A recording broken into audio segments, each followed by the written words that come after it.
You're listening to the AFTERBUZZ TV network, now the largest new media platform on the web, and your #1 source for after-show entertainment. Very good, Keith. Johnson.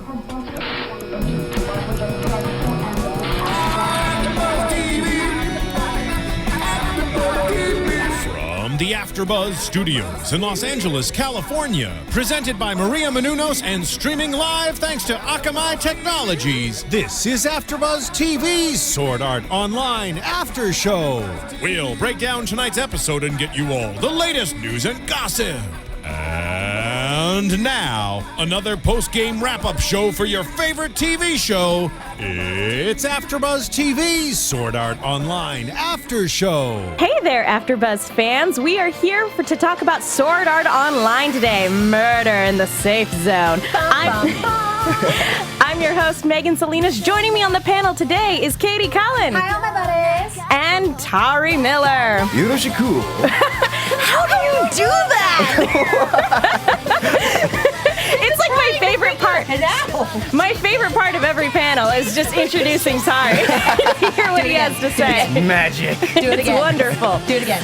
Yoruko. Yeah. Well done, sir. Liz Rishmawi can't join us today. She's under the weather, so please feel free to tweet her and wish her better. Wish her well. We hope she gets well soon because we miss having her here. So please get well, Liz. We love you, Liz. Come back. You're better. All right, but before we get started today, we wanted to talk to you real quick about Maria Menounos' new book, The Every Girl's Guide to Diet and Fitness, which is super great. It came out this Tuesday, so it's got tons and tons and tons of recipes and exercise tips. We mentioned last week it has lots of words and lots of words and pictures. You solve murder. It won't help you solve any murders, but it does have step-by-step exercise instructions. So if you're looking to lose weight, if you're looking to just, change your lifestyle to be a little healthier, this is a great step in the right direction. So definitely highly recommend this. Yeah. I'm on a diet right now, so all these recipes look absolutely fantastic. Mm-hmm. Yay! Yay! Now, let's go ahead and jump. Oh, and one other thing real quick. If you like what we're doing here at AFTERBUZZ, if you like the Sword Art Online panel, go to iTunes and slap us with a 5-star rating. Leave a comment. That lets our bosses know that you're enjoying the Sword Art Online show. Stop slapping Tari. Well, you said to. With a rating, a 5-star rating. See, there's That's what she five named her ratings. hand. It lets our bosses know that we're doing a good job and that you're liking that we're covering these types of shows. So, let's go ahead and dive right into the episode. Murder in the Safe Zone. Murder. Bum, bum. Can that be the whole panel? You guys just going murder. Well, I love, last week, as Tari brought up, we had Cowboy Kirito, do-do-do-do-do, wow, wow, wow. And this week, we have, I suppose you could say, Sherlock Kirito? Detective Kirito. Watson Kirito, I love it. Watson Kirito and Sherlock Asuna. I would watch that TV program. But we are watching with that TV swords. program. Yeah, it's great. We kind of step away from this, the in-game genre, and it becomes kind of a point and quick murder mystery sort of deal. Those of you who are good with Photoshop, please, please, please. Asuna Sherlock had Kirito with a Watson hat. Actually, Tari did a really great. What did you use for that? Was that paint or Photoshop? That was Photoshop. He did a Photoshop of Kirito wearing a cowboy hat from last week's episode. We'll have to tweet that out because it was the best thing I've seen all Pretty week. fun. I It was laughed great. so hard. Totally made my day. Spurs and all. Yippee-ki-yay. So we'll definitely tweet that out. But this episode starts off, actually, not with the murder mystery. It starts out actually on the 56th floor. And we have the assault group looking over plans and trying to devise a strategy for how to tackle the boss on that floor. And that's when Asuna gets the idea to lure it near a village filled with NPCs. And they'll lure it there, and that way, while it's busy killing all the townsfolk, who are NPCs, they're not actual people who are trapped in the game, they can go in and kill it and catch it while it's distracted. And Kirito is having none of this plan. He's like, NPCs are different, guys. They're people too. Right. No, honey, no, they're not. No. And which is interesting that he views them as something, more than just, kind of items found throughout the game, even though they're things that if you kill them, they'll respawn. Right. But I mean, he's so involved in the world itself. So I thought it was nice that he saw them as still people. Because her plan, I feel like it was the equivalent of going, all right, let's gather, let's, drop this bomb on a place with a lot of poor people. They're not people, right? This isn't Arrow.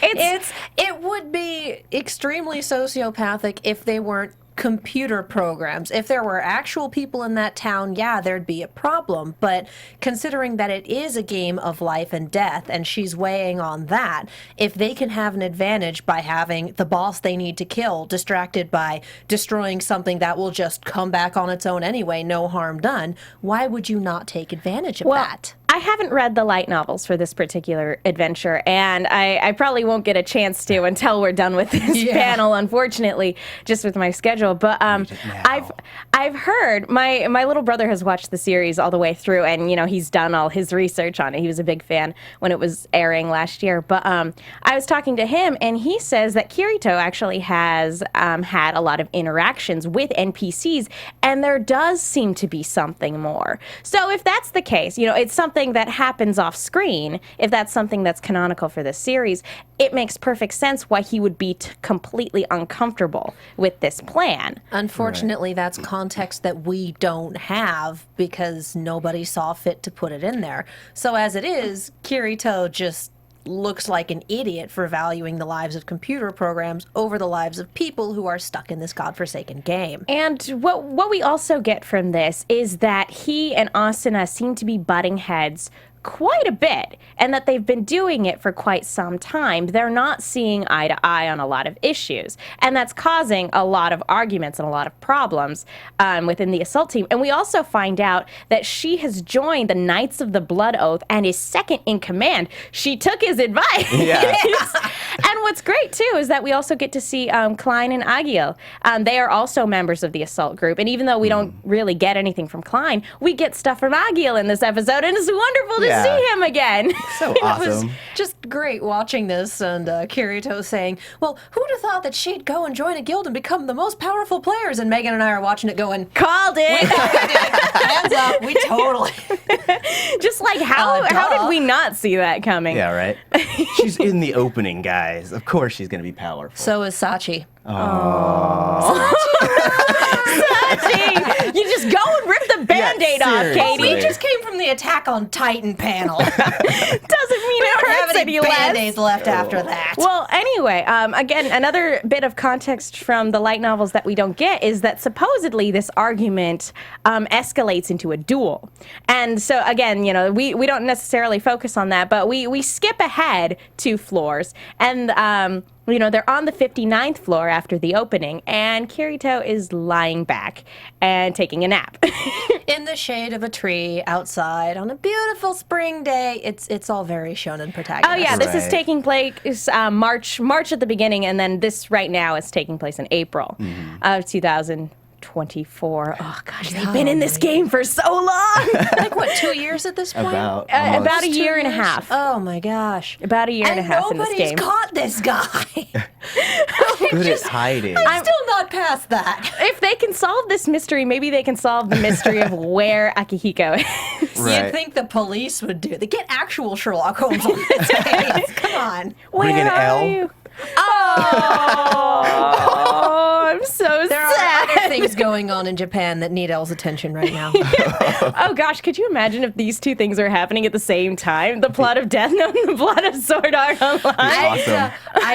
No. That's something in my they brain don't. just broke. Let's continue. Yeah. Japan would be like the worst place in the world to live. If you'd like to be a magical girl, I'm sure that's probably happening at the same time too. Oh, Madoka? Oh, gosh. I was thinking Sailor Moon, but hey, if we want to add some that's right. murder into the mix, The let's reboot have is coming Madoka up. too. too. Anyway, we're getting off topic. Our fantasies aside. Asuna comes up and she's like, "What are you doing, you lazy? You other people are working their butts off and you're sitting here lying, in the shade." And he's like, "Look, this is, statistically speaking, this is going to be the nicest day on this floor. It would be a complete waste to waste it, toiling away somewhere. Right. Feel the wind, feel the sun." And my job doesn't work like that. He makes some interesting observations. For one, they can feel the breeze. They can feel the sun. It solidifies the suspicion in my mind that they can feel pain in this game. Or he's deluded. Well, one of the two. I'd buy either of them. I would buy either theory. Well, They're I'd both assume equally that it was plausible. like psychosomatic. Like they Yes. feel it because they want to feel it. I mean, their brain is in this system, so I mean, essentially, it could adapt to be like, all right, now I feel. It could be, but if they can feel things, that has a horrifying implication for when people get murdered in this They did world. establish in the first episode that they can't feel things. Well, Klein reacts when he's been hit as though he can feel it. We've though he talked goes, about "Oh, this wait, I can't." before. We've talked about this before, but that was before Kayaba Akihiko trapped them in the game. I think the rules have changed. If I'm wrong, please feel free to tweet me or comment on YouTube. Please let me know that I'm wrong, because I feel really bad knowing that these people feel when they get killed. But keep But it PG. don't spoil anything. Please don't spoil anything. Spoiler-free comments. Please. This is the first time we're going through the series for me and Katie. Tari, you've already seen through. Yes, ma'am. But yes, tweet us, let us know. Anyway, moving on. So Asuna does sort of see it his way, and as he kind of dozes off to sleep, she also decides to take a nap. And he wakes up and sees that she fell asleep and decides to watch over her. Because as we find out later, people have been exploiting people who are asleep. We'll get to that in a minute. So she wakes up and she's super annoyed that he's there when she wakes up, and she's like, she almost strikes him, but she's like, one meal. You get one meal for watching over me, and then that's it. Because as we know, their arguments have escalated to the point of a duel. Right. They, clearly they're not on the best of terms, even though we don't get to see this develop. So again, it is a problem. I know. I'm acknowledging that. We've spoken about this a little, and I will speak about this at the end of the show. I have issues with the writing choices here, but plot first. Anyway, plot first. So they go down to the 57th floor, and they're at a tavern, and that's when we get how people are exploiting other people. There's this thing called the duel system, where it's supposed to be a test of strength, but player killers are using it to their advantage to kill people even within a safe zone. And that people who are falling asleep, they are susceptible to these player killers using their hand to click OK to a duel request. Right. It's a And fail then- version of stop hitting yourself, basically. Pretty Right. much. And so they get these sleeping players to agree to a duel, murder them, and then take all their stuff, I imagine. The thing I thought was weird is that wouldn't they wake up while they're being murdered to death? Not necessarily. Murdered to death? Because, yeah. If your levels are disparate enough, if there's a big enough gap, and if you get a good enough hit, and they're obviously not defending themselves in any capacity, I can see some one-hit kills happening.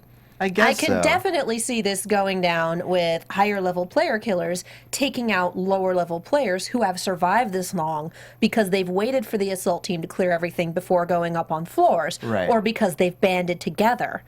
So I can totally see them picking on weaker players and killing them in one hit. All right. New I and can see it creative that way. ways to murder online. What a Yeah. great game. And we've seen in previous episodes that people can be killed in one hit. It's You know, true. depending on what your level is and everything like that. So it's very conceivable that people are, getting exploited in this way. But that this seems to be a new way that people have figured out that they can murder one another, which is terrible. Because in the safe zone, This is what they're focusing on. You could join the assault team, you could try to get out, you could work on getting out of this game in real life, but no, let's figure out new ways to kill other people. it seems very Facing humanity short-sighted. destroyed. It's very short-sighted in the grand scheme of things. Anyway, so while they're sitting here talking, we get a couple people actually who recognize Asuna. You know, she's sort of famous at this point for being second in command of the Knights of the Blood Oath, and she has a nickname, the Lightning Flash. Ooh. And then we also have people going, who's that shady guy in the coat that she's in? When last episode we had, he's the Black Swordsman. Yeah, so it's very interesting who recognizes Kirito as a beater and who thinks he's just some shady guy hanging out with famous Asuna. But before they have a chance to eat, there's a scream that's let out, and they run down into the courtyard, and they see a man hanging from his neck. From what looks like an inn room, with a sword, and not just any sword, a sword that's like serrated, with like thorns and stuff, sticking through his chest. So Asuna tries to run up and save him, but it's too late. By the time she gets up there, he succumbs to repeated hits, even though he's trying to pull it out, but he can't because the thorns sticking out of it. It's barbed, so you try to pull it back and it sticks. And it's not like he has the leverage to pull it out. This was one of the more brutal things. Thank goodness there's no blood in this series, but this was one of the more brutal scenes that we've seen in this. Probably the most brutal thing that we've seen so far, because he's trying to pull it out, for like a solid minute before he finally dies. It takes him. We get at least 10 or 15 seconds of him freaking out, struggling to breathe, trying to pull it out, and the audience going, before he finally disappears into nothing. Which, longest 15 seconds of this show so far. And then when the sword falls, and he disappears and the sword falls, we see that, the rope was a noose. And the only way this could have been committed in the safe zone is if it was a duel. So Kirito, right on top of things, is like, everybody look for the winner icon. But there's nothing to be seen. So he and Asuna decide to put their grievances aside for the time being. And team up. To solve this mystery. And suddenly it becomes a murder mystery. And I'm super excited because I'm pro, one, anything being turned into a musical. Adding the musical to anything obviously makes it better. Or two, making things a murder mystery. I am pro both of these things. The best would be a murder mystery musical. Somebody let me know if that exists somewhere. I'm sure it does. I'm sure it does, too. I mean, the closest we've gotten so far is Hyde. Yeah, not really.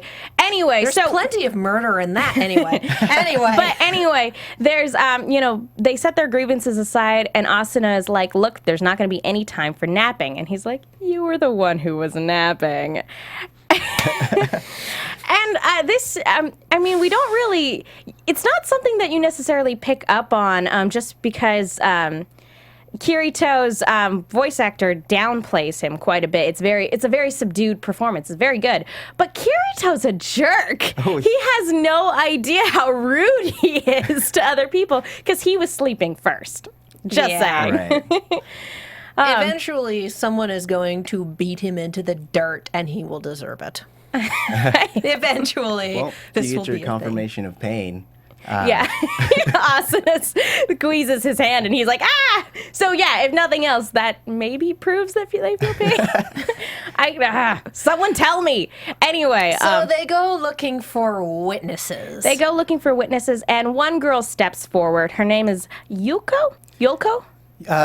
The way they pronounce it's Yoruko, but it's spelled like yolk and then but it's pronounced Yoruko. Yeah. Okay, so Yoruko comes up and she's like, we were on our way to dinner. She knew the victim.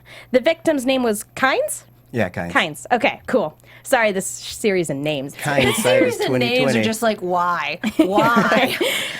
But they were on their way to dinner. It seems like they got separated in the plaza. Someone snuck up behind him, and before she could do anything, all of a sudden he's hanging from the side of the building. He's been murdered to death. Yeah. Yes. And she was the one that initially screamed that brought them out of the tavern. So Kirito and Asuna decide that they need somebody with an appraisal skill to find out, where the weapon came from, because the weapon has been left behind. And we get an interesting character interaction because Asuna calls him out again on him being rude, because he's like, obviously, you don't have an appraisal skill. And she's like, neither do you. Like, what? Like, why are you so rude? He's like, oh, should I address you as Sir? Miss Ma'am? Asuna? Yeah. Second in command? I love The that he lightning didn't get flash? And in the Japanese version, I don't know if he's been addressing her with an honorific or just as Asuna. Or if it's the wrong honorific, or if it's Right. nuances, Do you know, linguistic nuances. I don't. I was gonna rewatch it in the Japanese to see, but I watched that particular scene in Japanese again, and when he's naming off all these different titles, he's trying different honorifics. Oh, is he? At one point, he tries, the second in command and like adds Sama at the end of it, and she's just giving him this look, this like "you're dead to me" look. But Right. finally, she just kind of brushes it off and just goes, "Just call me Asuna." It's way quicker that way. well, I like that he wasn't doing it like in his mind. He wasn't doing it to be a jerk. It was just like, did I do something wrong? Like I don't understand social interaction. I'm confused. Yeah. How do I people? There are times where I'm like, Kirito, you're such a jerk. But then scenes like this where it's like, no, he legitimately doesn't understand when he's being rude and when he's not. Yeah. And there's an earnestness there that's kind of endearing, but you're like, you're still an idiot. 15-year-old boys. But anyway, so they decide to go see Egil, who has a shop set up on the 50th floor. Buy cheap and sell cheap. That's my motto. Sure it is. It sounds like he scams some of the newer players. Oh, I'm sure he does. But anyway, so they go down there, and Agil's first reaction is, what are you doing with Asuna? I thought you two hated each other's guts. Super subtle, Egil. Right. Super He subtle. pulls Kirito halfway over the counter, puts him in a headlock, and has this really hairy, what are you doing hanging out with her? I thought you guys hated each other. It's like, You're supposed to be a solo player. subtle! So subtle! Egil is many things. Subtle is not one of them. Right. But it's great to see him again. I love that he's become a recurring character. I He's want so him much to be fun. the main character. I I would watch a show focused around Egil. That would be great. He would. I me that hope we mad. get more of him in the episodes to come. He's but basically, in the opening, yes, he is. He's which in means nothing in the show. the show. Nothing. But it's nice to see him again, and it's nice to see he and Kirito have apparently become friends off screen. I really wish we could have seen that develop, but it's just nice to see him. So anyway, moving on. He, with his appraisal skill, is able to determine that it was created, the sword is called Guilty Thorn. And it was created by somebody named Grimrock, who the name doesn't mean anything to him. He's not a well-known blacksmith. But it sure sounds like a villain name. Yeah, seriously. Very Anime much. villain, Grimlock. And Guilty Thorn, or the Thorn of Sin, it's a very interesting name for a sword. It sounds like for something that is now a murder weapon. Someone it's a very was listening interesting to Evanescence title. while they named it. I suppose Or so. Within Temptation or something. Anyway, so Kirito's about to try it out on himself when Asuna stops him and goes, "You're an idiot. Egil, hold on to this, because clearly this guy can't be trusted. He's going to stab himself." I actually wanted to see what was going to happen. Like if it was just going to bounce off his hand or if it was going to actually go through. Well, we've seen from the last episode that, it takes a lot to take Kirito down, but she's absolutely But right. if it's They don't. cursed, if it's poisoned, we don't know if there are status effects in this game. One of a million things could have happened with this It sword. could And have what are gone we wrong, gonna do? and he's just gonna stab himself in the hand. So it's really good that Kirito's she was dumb. there to be like, "Don't be an idiot, Egil. Hold on to this. He can't be trusted with sharp objects." He's a solo player and he needs to be babysat. And but again, he's being really reckless. And I'd like to think it's not him, still recovering from, the loss of the moonlit black cats, or if he's It's just only so been over a year, or which if we he's haven't just seen. so overconfident that it doesn't really matter to him. He's dumb. I'd say it was Yeah. the latter. Anyway, so they decide to go and question Yoruko again, and that's when she decides to tell them the whole story. And she and a couple other people, Kains, and as we will meet, Schmit, were all members of a group named Golden Apple. And they killed a monster, and it dropped this rare ring that gives you plus 20 agility. And the group was torn on what to do with it. They were like, okay, do we sell it, or do we keep it for ourselves? Yoruko, Schmit, Kains, that's his name. I was thinking Klein, and I was like, Klein's not in there. Not involved in No. Klein's the head of his own little group. I'm in every guild, guys. He has so many friends, unlike Kirito. But they all he wanted has all to of Kirito's friends. Right. They wanted to keep the ring for themselves, whereas everybody else in the guild, including this gentleman named Grimrock and the head of the guild, Griselda, everybody wanted to sell it. So they put it to a vote. It was 3-5, and so Griselda decides to go and sell it. Sadly, she never came back, and nobody ever figured out what happened to her, except that they know that she's dead. They know that she's dead, but they don't know how, and they don't know what happened to the ring after that. And so... And another bit that we get is that she and Grimrock were sort of in-game husband and wife. Not in real life, but in-game they got along as husband and wife. And so this raises a lot of speculation.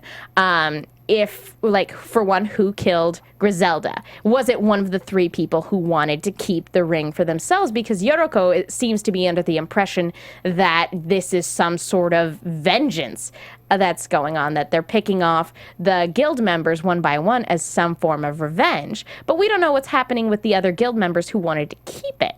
Right. So, so it raises a lot of questions, you know, what happened to Griselda and who's doing this and why and how are they getting away with it? Because you have to get somebody in a duel in order to kill them in the safe zone. So it's like, is there a bug that's going on? Has somebody found out a way to exploit some sort of code in the system? Is it like a cheat code? Right. But Kirito kind of rules that out. He's like, no, if nothing else, Sword Art Online puts everybody on an even playing field, so it can't really be something that's in-game unfair. So, you know, that raises a lot of questions. So they call Schmit, who is actually a member of the... I don't know. Is it the Divine Dragon Alliance or the Holy Dragon Alliance? Holy, I believe. Yeah. They're calling it Holy in this one, but I think it was like the Divine Dragon Alliance in another episode. But the Holy Dragon Alliance that can't decide on its modifier. But so the Holy Dragon Alliance, and he's one of the members of the assault group. So it just so happens that Kirito and Asuna know him vaguely. So they all, you know, sort of get together in a room. And Yoruko is standing at the very unfortunate location of beside the open smack window. In front of the open window. Yeah, seriously. Is that safe? Yeah, there's a crazed killer on the loose. And I would close the doors. I would bolt the doors, lock the windows, and like close the blinds if I thought somebody was trying to kill me. Right. And then she starts losing her noise about maybe it's ghosts, maybe it's a revenge scheme, maybe she just goes off the rails completely. She has like a full-on panic attack, and like to the point where she thinks that it's possibly Griselda's ghost seeking revenge, which again doesn't really make any sense unless one of those three guild members decided to kill her. Wouldn't it be really, really creepy if all the people who died in the game haunted it? Oh my gosh. That'd We've be just great. changed genres. Well, I mean, it's a Now it's possibility. Hellgirl. I mean, in WoW, don't you turn into a ghost after you die and you make your way back to like a save point or something? And I know in you just Dark Souls, respond. in Dark Souls actually, you're essentially, it's like a race. I don't think it's a race against time before. I've never played Dark Souls, but according to what I hear, you essentially become a zombie if you die too many times. I don't know if that's game over if you just play as a zombie for the rest of the game. Let me know. Well, but this is a game that when you die, fries the person behind it. So Exactly. if there's a program after image that's, I'm going off the rails here. I just Basically. changed us to a horror genre. But yeah, Why not? we don't know what's going on. But as Yoruko is freaking out, all of a sudden she's cut short when all of a sudden a knife flies through the open window and stabs her. She falls out of the window and disappears into bright blue polygons. And then we get our, you know, the ending sequence. theme. Right. And so this is our straight up first cliffhanger episode. And we don't get any resolution. We have no idea who's committed this murder. For the longest time, I actually had my money on her being the killer and playing the victim. Right. And now that theory went out the window. Well, I mean, I I had that theory as well, mostly because her rant when she was going, it's all our faults, and she essentially, it was kind of like a threat in addition to being a rant. Like, she was blaming everyone in the guild for each person's death going forward. And then she died mysteriously without a duel, without anything else. So I feel like something's up with that, and I think that she might still be around. She might still, like somehow she set it up to make it look like she died. Yeah. But She looked pretty dead. I don't know how you can fake your death in Sword Art. That's kind of Online. my theory, and I'm fairly certain this is going to be 100% wrong, but this is my pet theory, is that the murderer is someone who is not connected with the guild in any way.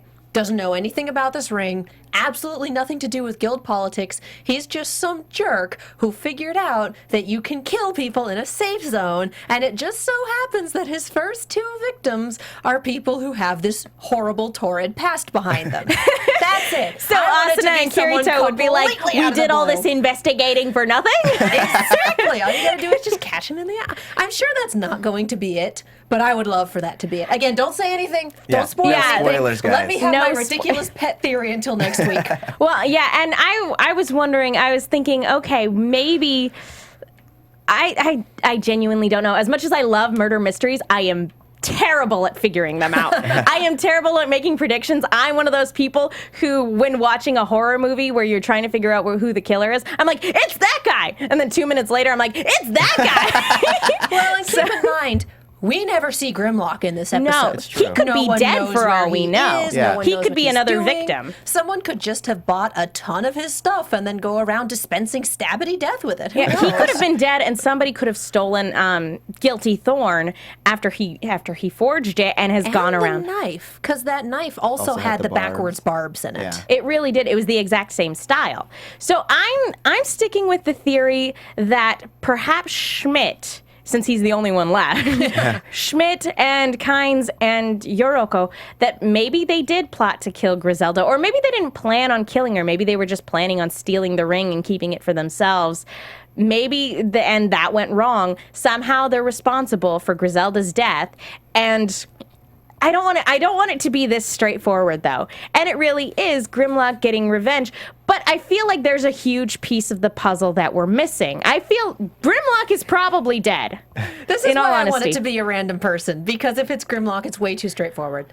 Or maybe Griselda's not dead. Maybe she decided to keep it for herself. No one knows. And it's also possible that somebody just happened to rob her and kill her and go, this is a really rare item. I should kill everybody else who knows about it, and has decided to wipe out the rest of the remainder of Golden Apple. And Benny Hill it away. And although they did bring up that Plus the ring 20 has agility. plus 20 agility, so it's possible that they're using the ring to commit these murders, to go and, but again, how are they doing it without actually getting people to agree to a duel? And agility is more dodging than straight up land speed. It is. Well, unfortunately, As funny as the Sonic the Hedgehog idea is, it's more of a dodging thing. I love that. That all of a sudden this ring, Gotta go it's like fast. Sonic the Hedgehog, and all of a sudden, do, That's the rules. do. Gotta go fast. And you can run really, really quick for about 30 seconds. Anyway, do you guys have any other speculation about who this is or how it's being perpetrated? Tari, no spoilers. I'm not. I'm. But you can tell us what you thought when you first saw the episode. When I first saw it, I was like, they're not giving enough clues, because every clue that they give, essentially, they're not laying out clues. They're just making us more suspicious of people. Exactly. And, I had assumed that it was Grimlock because his weapon, etc. He's the red herring. Every good murder Right. mystery needs a red herring, and Grimlock is this red herring. You're assuming that this will be a good murder mystery. But I think that wait, no, I have a different theory. Well, okay. Okay. I think that no one's actually died. Huh. That doesn't seem physically possible. I think that because going up, I basing think off of Yoruko and Schmit or Right. Kains would disagree with Right. you. but based off of the next episode title, the title alone, which has the something illusionary something or other. Illusionary Avenger, I think. Exactly. I think that it's all smoke and mirrors. So you think that somebody's had some sort of illusion skill which is difficult because magic But doesn't no exist magic. in Right. this game. That they've done some sort of illusion skill is kidnapping these people. Yes. And is plotting their revenge in some other way, shape, or form, or is covering up, their deaths. Like maybe they are faking their deaths, and Right. that this way they can get away with the ring without anybody going, oh well. I still think it's someone completely unrelated and that he managed to grab two people who were embroiled in guild politics. Okay. I like my crackpot theories and I'm sticking with it. All right. Well, if those are our theories for the episode, I guess that basically wraps it Talk up about the writing. really quick. We're running Really short on quick. time. Having issues with the fact that we skipped so much. We don't have character development between Asuna and Kirito. We just take it as someone says it that, oh, they're not getting along. Oh, well, this happened, but we never got to see it. Oh, well, Kirito's been taking chances, but we never get to see anything. This episode, I would have expected to be episode 15 instead of episode 5. So we could see all of this Kirito and Asuna starting to devolve into dissent and dissent. just They're arguing throwing a lot. that out there. They're Right. arguing a lot.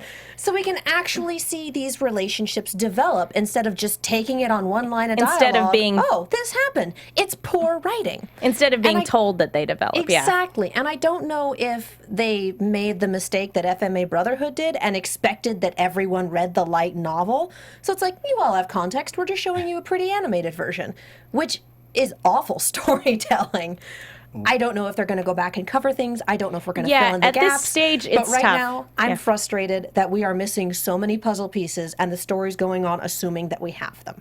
Well, I can answer really quickly a couple of those, and that this is a side story from a different volume of the main story. The main story, even from the second or third chapter, takes place around this time. So you start with the initial first episode, and then you jump a bunch of, I guess, a bunch of floors later. So the main novel, because the series as a whole, half of it is in one place, and the other half is in a different place. I'm not saying anything more than that, but Yeah. so they So only have basically, certain these are a amount bunch of episodes. side quests. Basically, yeah. Okay.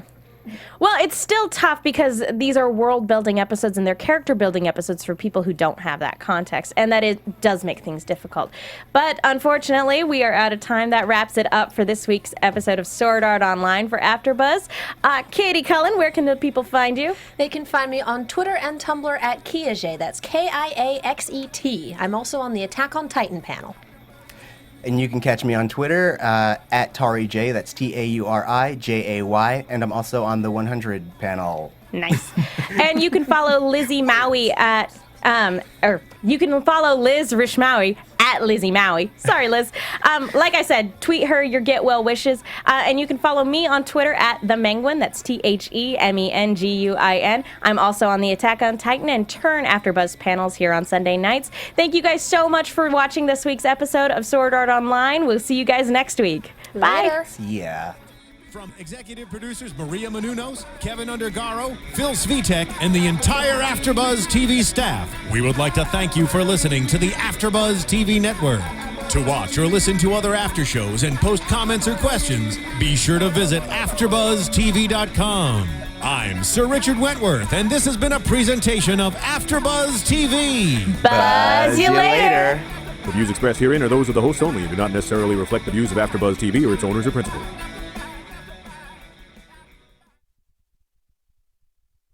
Thank you for watching AfterBuzz TV on YouTube. For more of your favorite after shows and interviews, subscribe to our channel here, and be sure to share your opinion on the episode in the comment section below here. We'd love to see what you guys are buzzing about. Thanks again. Buzz you later.